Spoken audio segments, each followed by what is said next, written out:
This proposal is about the need for farrowing crates in the swine industry and how we must stop new legislation from being passed that bans farrowing crates and repeal the current laws at a state-by-state basis.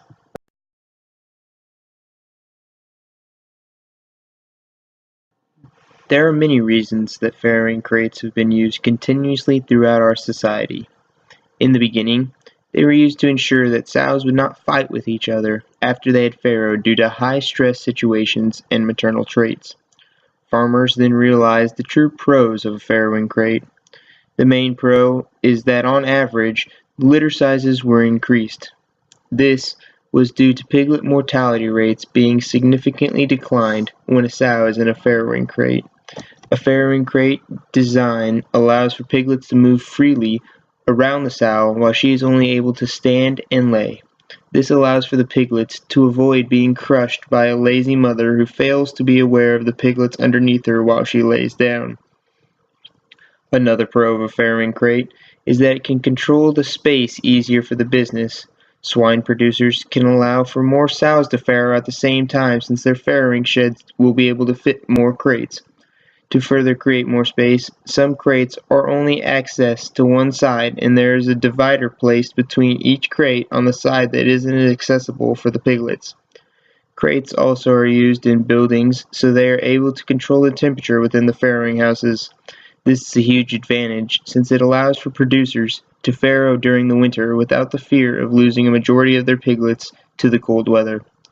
Finally, an advantage of farrowing crates is that they are extremely efficient in their design.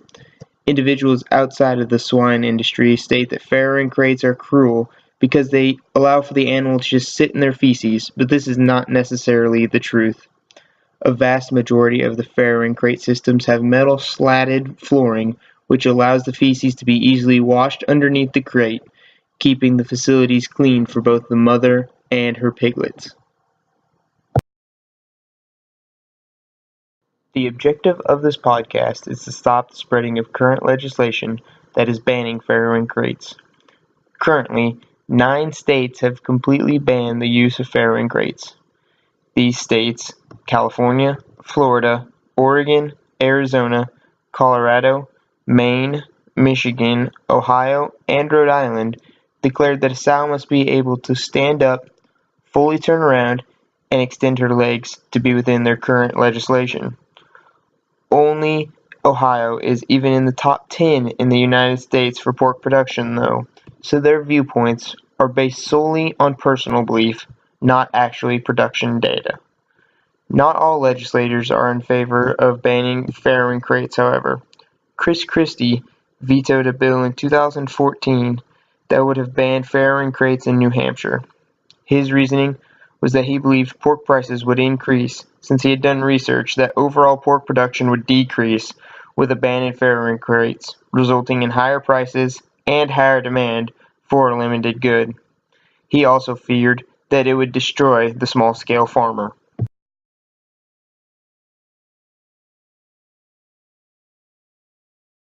To meet this objective, pork producers nationwide must come together to display the facts about farrowing crates and not allow for interest groups to continue portraying a negative image that farrowing crates are inhumane and unsafe to the sows. Stopping the spread of legislation will be much easier than repealing current legislation, so that should be the first step taken. After a foundation has been laid and accurate data has been presented from first-hand experiences, we can then begin to lobby to our legislators to strike down any legislation opposing farrowing crates and begin to repeal the conditions in the 9 states that have current legislation in place banning their use. Consumers and legislators must understand that the banning of farrowing crates nationwide could ruin the small-scale farmers who are barely getting by with their swine operation, causing them to shut down because they will either lose too many piglets or not be able to afford the latest farrowing huts. Producers must be open access facilities for these objectives to be met.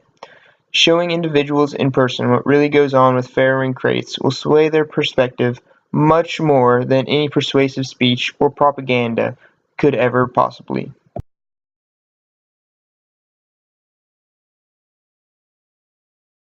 Change is needed because producers should have a right to choose the type of production system that they want to implement on their farm.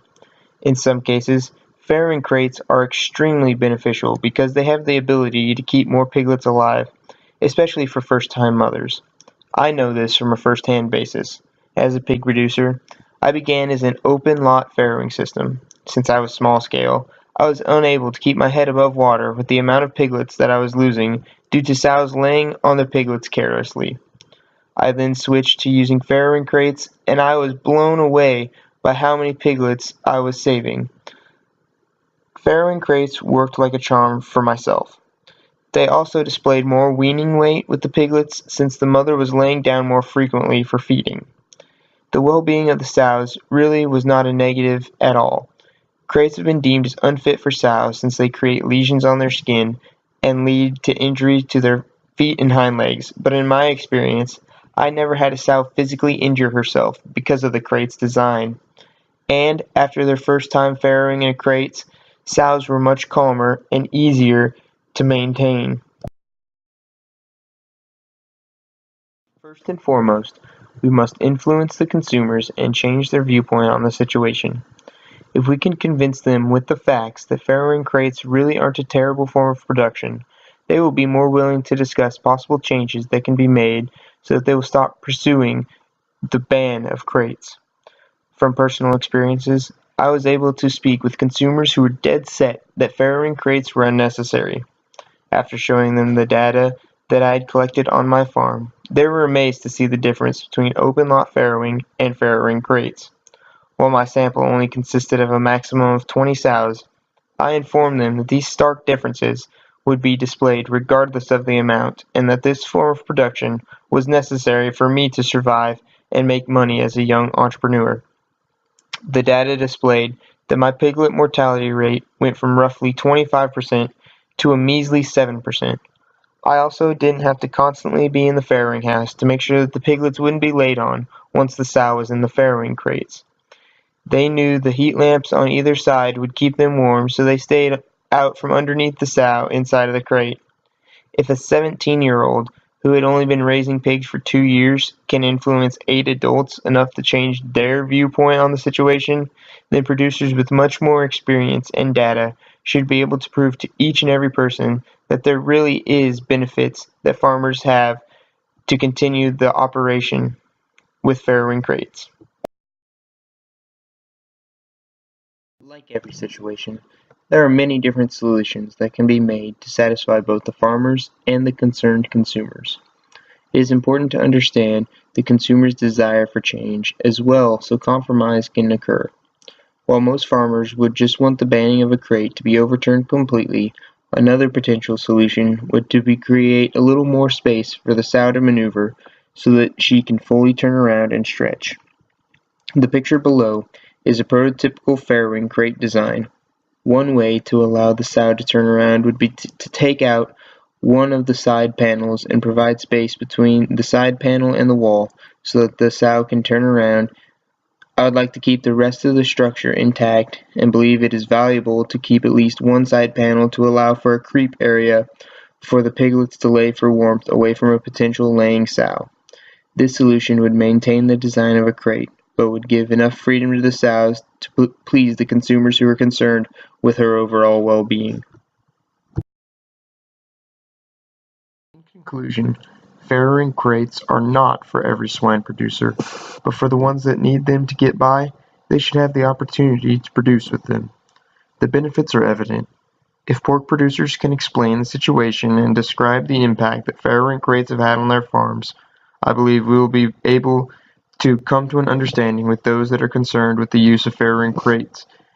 This will lead to the stop of banning farrowing crates, and we could begin to repeal the jurisdiction in the 9 states who have already upheld the ban.